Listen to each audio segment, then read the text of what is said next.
Lavrov denounces as repulsive and unscrupulous statements about the Syrian authorities' alleged responsibility for the terrorist act that targeted Aleppo University.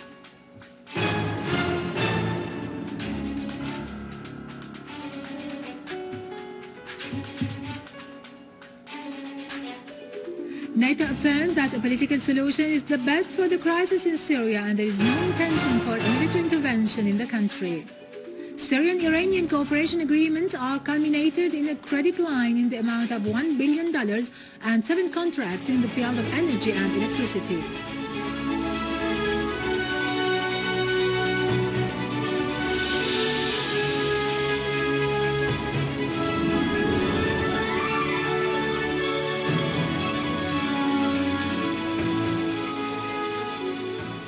Good afternoon, this is Irado Krikorian with the news in English. Russian Foreign Minister Sergei Lavrov strongly criticized the statements on the alleged responsibility of the Syrian government forces for the terrorist attack which targeted Aleppo University, describing them as repulsive and unscrupulous. In a press conference in Dushanbe, the Tajik capital today, Lavrov said the terrorist attack on the university is an immoral act and any talk of Syrian government's involvement is a repulsive one. Responding to a question on the possibility that the difference in interpreting the events in Aleppo could affect the Russian-US relations, Lavrov said, "I cannot understand how a terrorist act could be a pretext for differences," reminding that heads of many countries and the UN described the events in Aleppo as a terrorist act.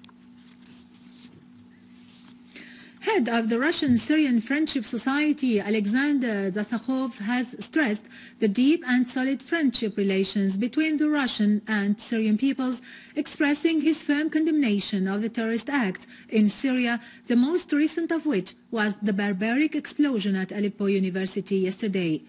During his meeting in Moscow with the Syrian People's Assembly delegation headed by Dr. Faiz Al-Sayegh, chairman of the Press, Printing and Publishing Committee at the Assembly, Dzasokhov said Syria is exposed to 2 wars, the first a terrorist war in which all kinds of weapons are used, and the second a deceptive, misleading propaganda war. Head of the Russian-Syrian Friendship Society criticized the hostile stance of the Turkish government towards Syria, which harm both the Syrian and Turkish peoples, and suggested activating work with international parliamentary, social and syndical organizations in various world countries, urging them to hold international forums on a wide scale to stand on Syria's side and condemn the terrorist practices against it. Venezuela has denounced the terrorist attack that hit Aleppo University last Tuesday, killing 82 students and citizens and injuring hundreds others, describing it as terrorist and barbaric. Venezuelan Foreign Minister Elias Jawa has expressed on behalf of the Venezuelan government and people his condemnation for this criminal act, extending his condolences to the relatives of the victims who were killed in the attack. UN Secretary General Ban Ki-moon had on his part denounced the terrorist act that targeted Aleppo University. The French news agency has quoted the UN as branding in a statement such attacks as ugly and unacceptable and must stop immediately, pointing out that deliberately targeting civilians is a crime of war. NATO Secretary General Anders Fogh Rasmussen stressed that the best solution to the crisis in Syria is a political one, pointing out that NATO has no intention to intervene in Syria. He added that the aim was to reach a political settlement to the crisis in Syria. He made it clear that there is no international consensus on Syria, referring the deploying Patriot missiles on the Turkish-Syrian borders is pure defensive.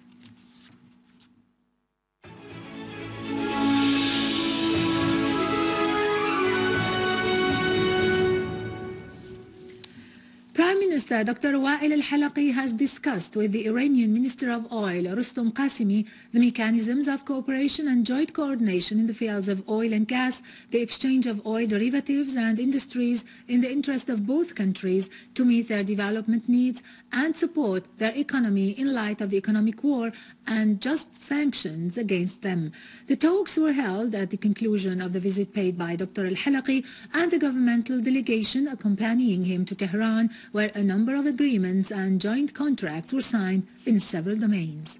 Prime Minister Dr. Al-Assad has stressed that Syria is facing a universal war with military, economic and financial support by the forces of tyranny and arrogance in the world, with a view of forcing Syria to abandon its stance and national principles and dealing a blow to the resistance axis in the region.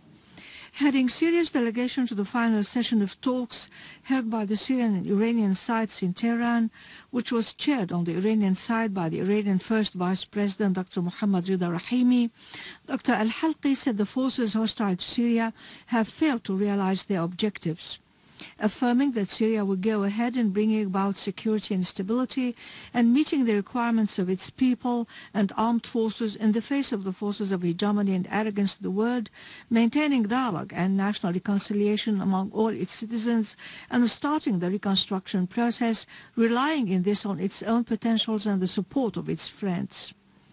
On his part, Rahimi denounced the terrorist acts that target the innocent people in Syria, which are perpetrated by armed terrorist groups supported by regional and international forces.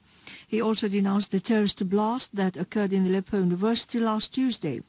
Rahimi reiterated his country's support for a political program to solve the crisis in Syria, as it constitutes the objective and direct basis for solving the crisis through national dialogue and political means. The Iranian Vice President referred to the growing relations of bilateral cooperation between the two countries that reflect their deep and solid ties in all fields. At the conclusion of the final talks, the two sides signed a set of agreements and joint contracts that included a credit facilitation line agreement in the amount of $1 billion between the Commercial Bank of Syria and the Iranian Exports Development Bank. The two sides also signed 7 contracts in the field of power transfer and electric equipment.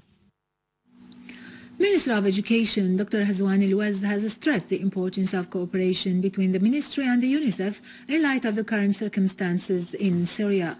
During his meeting with the UNICEF representative in Syria, Mr. Youssef Abdel-Jalil, Dr. Hazwan Al-Waz said 60 schools were rehabilitated and 107 school clubs were opened in number of governorates. The minister surveyed the damages inflicted on the education sector by the terrorist groups. On his part, Mr. Abdel-Jalil praised cooperation between the two sides, denouncing the ugly crime committed against Aleppo University. The Minister of Higher Education and Damascus University have observed a minute of silence in mourning of the martyrs of Aleppo University. Minister of Higher Education Dr. Wa'il Ma'alla carried out an inspection tour to be briefed on the process of exams and the atmosphere in a number of faculties at Damascus University.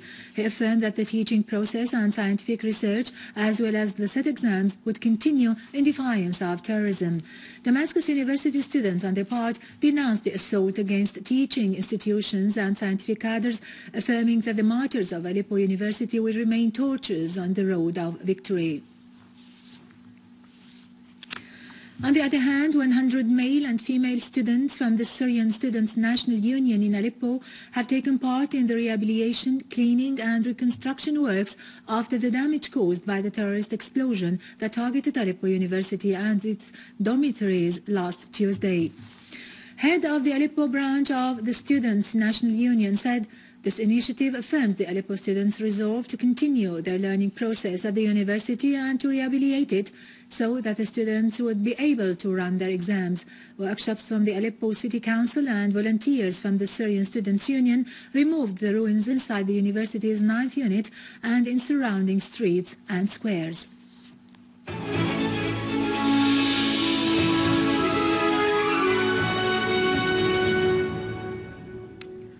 The Resort airport guards have repelled a terrorist group who tried to attack the airport, killing some members of the group. Regional and Western countries have smuggled lethal weapons and developed thermal missiles to the armed terrorist groups in Syria. A unit of the army forces destroyed terrorist cars in Tal Mtawaq next to Ankhel in Daraa suburbs, seized 2 vehicles. The authorities also seized dozens of missiles, 3 Israel-made RPG launchers in addition to a 82 caliber cannon and a number of SAM missiles, mortar shells and assault rifles. The source added that a number of terrorists were arrested. The Contemporary Lawyers Association in Turkey has cooperated with the National Dialogue follow-up committee in Syria to gather files about the Turkish government's violations against the Syrian people to be submitted to the Turkish judiciary and compensate those harmed.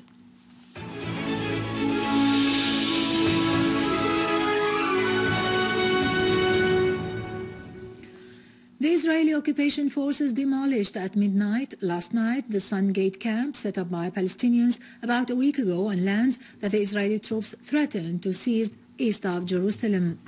The Wafa news agency quoted the Palestinian Popular Resistance Committee's news that large numbers of Israeli soldiers arrived in the region and they brought with them bulldozers and started the demolition and dismantling operations after the Supreme Court of the occupation yesterday issued a ruling allowing this. The court also issued a decision to bar Palestinians from reaching the camp. It is to be noted that dozens of Palestinians set up the Sun Gate camp on the 11th of this month in response to the policies of the acquisition of territory pursued by the Israeli occupation authorities to build thousands of settlement units. In Iraq, terrorists unleashed a string of bomb attacks, mainly targeting pilgrims across Iraq today, killing at least 22 people and extending a wave of deadly bloodshed into a second day. The eruption of violence follows nearly 2 weeks of relative calm and threatens to inflame rising tensions among Iraq's ethnic and sectarian groups. The worst attack took place near Dujail, 80 kilometers north of Baghdad, where a pair of car bombs exploded near pilgrims into the town of Samarra. 11 people were killed and more than 60 were wounded in that attack. The attacks in Dujail came hours after a car bomb struck a bus carrying foreign pilgrims near the southern holy city of Karbala. 4 people were killed and 12 were wounded in that attack, according to police and hospital officials. French troops press northward in Mali, territory occupied by radical Islamists, launching a land assault which will put soldiers in direct combat. A trickle of refugees left on foot from Diabali, a town seized 2 days ago by the jihadists, who have held onto it despite a bombing campaign by French fighter jets. According to residents, the refugees arrived in Neono town, 70 kilometers away. French warplanes have carried out airstrikes on Diabali since the weekend, when a column of dozens of rebel vehicles cut off the road to Diabali and seized the town as well as its military camp. In Libya, armed tribal clashes erupted in Sermon city, west of the capital Tripoli, during which different types of light and medium weapons were used. The clashes are going on between the Maqura and the Muhajib tribes and led to cut the coastal road between Libya and Tunisia, and there were no reports about casualties yet. On the other hand, the citizens of Sabha city, east of Libya, have taken to the street calling for enabling the army and police and providing security to the city. In a statement, the protesters condemned the torture that is taking place in the Libyan prisons, and they demanded for opening an investigation about all torture and death cases and bring the perpetrators to justice, calling on the defense and the general staff to develop a strategy for withdrawing the arms which are spread heavily in the city. With this, we end our news for today. Thank you for watching. For more news about Syria and the region and to view this bulletin again, you can always visit our website in English, syriaonline.sy. Now to latest business and market news with Khalid Saqabani after a short break.